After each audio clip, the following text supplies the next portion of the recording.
Hello everybody and welcome back. Now let us just perform the blind command injection, or should I say, let me show you how to find out if a certain website is vulnerable to the blind command injection instead of just the command injection.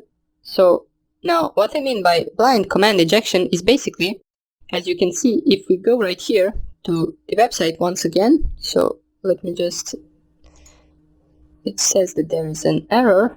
To display, Firefox must send information that will repeat any action such as research, resend, whatever. I'm not really sure what's the problem. I basically just started recording. Let's just connect once again to the machine. So 192.168.1.6, I believe it was. And let us go to the damn vulnerable web application once again. Come on, will you connect? So let's just let this connect, and let me just explain you the blind command injection is basically when you can't really see the output of your command. So in our previous example, we actually could be able to see the output of the ping command and also the output of the command that we specified after the pinging command. Now, in some cases, you won't be able to see the output. It will basically maybe just print you your server was pinged correctly or something like that, and even if it is vulnerable to the command execution, it might not show it in the output. So the best way to do that is by pinging your own machine from that server, and then opening and inspecting the packets in the Wireshark in order to see if it pinged correctly. Now I'll show you what I mean. Let me just see why this isn't connecting. Let's see if we are, let me just, oh, maybe it's because we are still on the virtual machine. So in order to exit that virtual machine, just click here, exit, and you basically stop the connection to the victim machine. Now let me just ping our router to see if we are on the internet, and we are. So the problem is not with this machine, the problem is with the victim machine. But as we can see, it loaded, so let's go to the command execution once again, and let's pretend that once you type here 192.168.1.1, it doesn't give you any output. Now here it will give you, since we do not have an example of blind command injection right here, but let's pretend it didn't give us any output and it pinged our router. Now, in order to check if this is vulnerable to the blind command execution, the most common method would be to ping two machines. So 192.168.1.1, which is a legit command, and it is made, and this server is made to ping one IP address.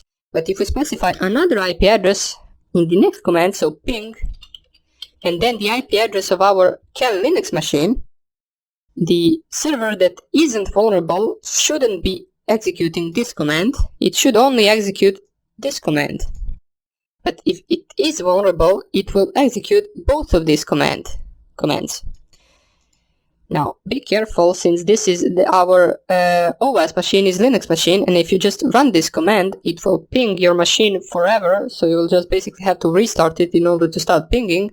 So just type here -C, which stands for count, and 3. So this basically means it will only send 3 pinging packets, as in this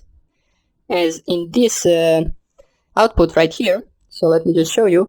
If we open our terminal and ping 192.168.1.1, it will ping forever until we stop this program.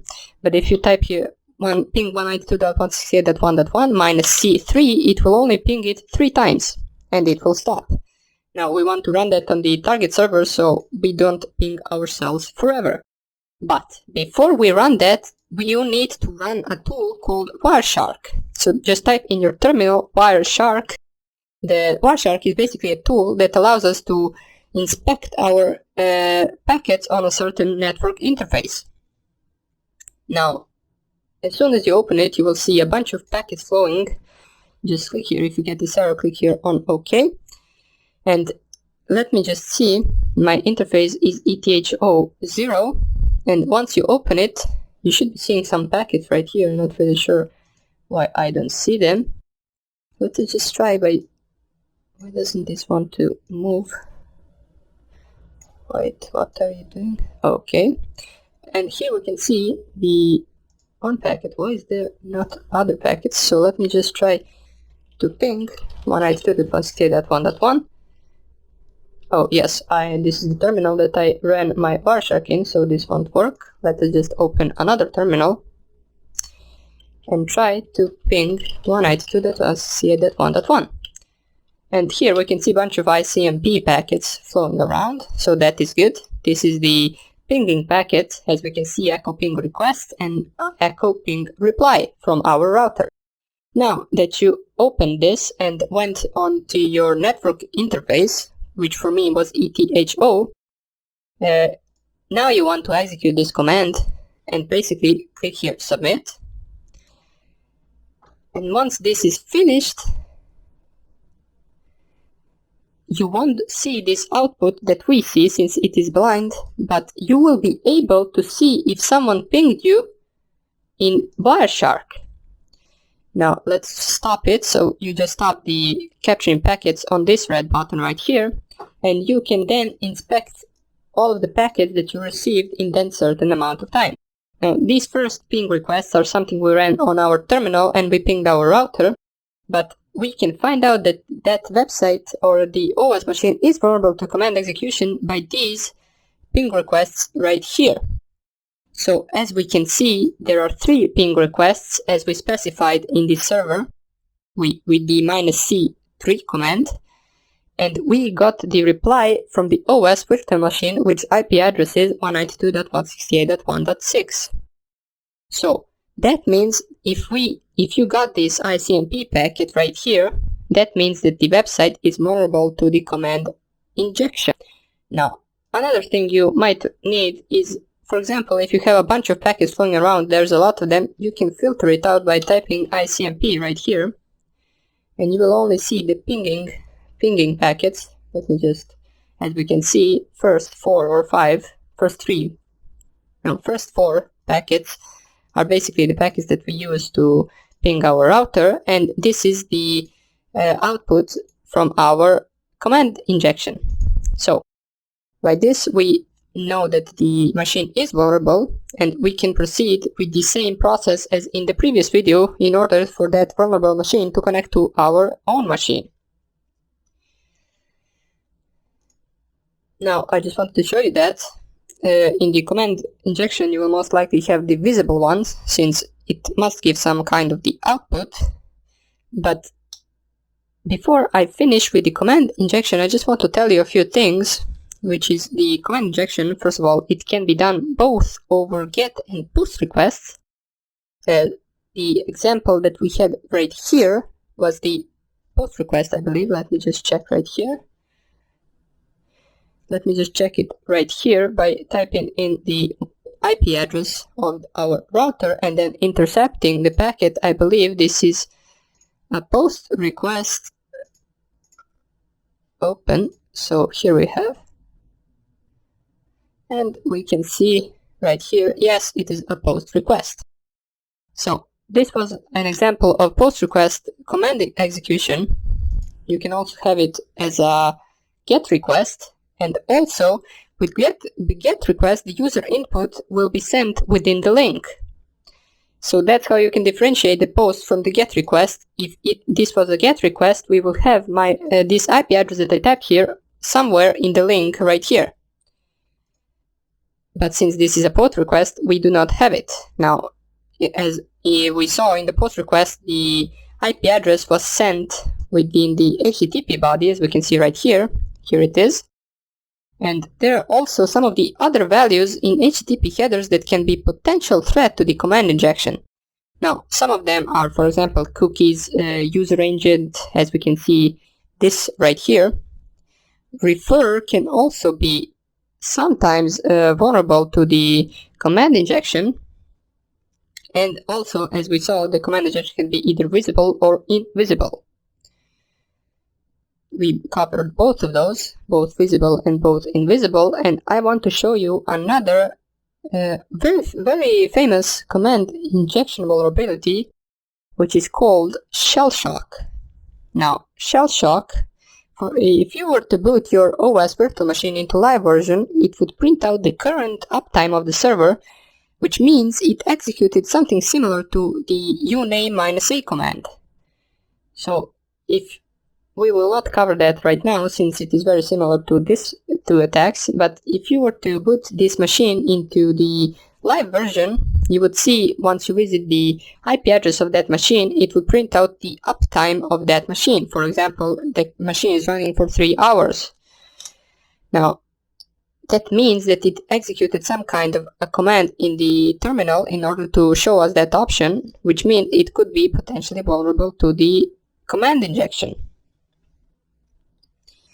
But if you want to check out the shell shock, you can search on it on the internet and read more about it. And you can also, if you're familiar with the MSF console, you can also use its module in the in Metasploit framework. I believe it is called something like exploit HTTP Apache mode. I'm not really sure. Let me just check out right here once the MSF console opens up. That will show you. Now, we didn't cover the Metasploit yet, but just follow up with what I'm doing right now. It shouldn't be that hard to do so. As we will not be exploiting, I will just show you some of the options that Shellshock has, or this module in Metasploit. So we want to use exploit multi HTTP, I believe, and then Apache modes, and then I just tabbed to complete this. So once you use that, you can type here show options, and it will give you some of the options that you need to specify in order to use this vulnerability. As we can see, the vulnerability is CVE 2014-6271. Now, as I told you, the part of the header that it is attacking is the user agent part, so it will send the, let me just close Wireshark since we don't need it anymore. It will send the vulnerability command, the vulnerable command, to the user agent field in the HTTP header. The method that this uses is get method. We need to specify the rhost, which is the victim machine, which is in our case our OS machine. You also need to specify the target URI, and you do that by basically just going to the target's IP address once it is booted into live mode. And after you do that, you can also set the target, and you can just type here exploit, and it should run. Now, I didn't specify anything, so this won't run for me. I will just close it right here and close the Metasploit. I just wanted to show you that that exists as well. And that would be basically all about the command injection. And in the next videos, we will start off with the SQL injection, which is the #1 vulnerability on websites. And if you encounter something, it will probably be the SQL injection. It is very dangerous and very common, especially in the smaller websites, as they do not filter their user input that well. And we will do that, and I will show you all of the practical ways to attack that in the next few lectures. And I hope I see you there, and take care. Bye.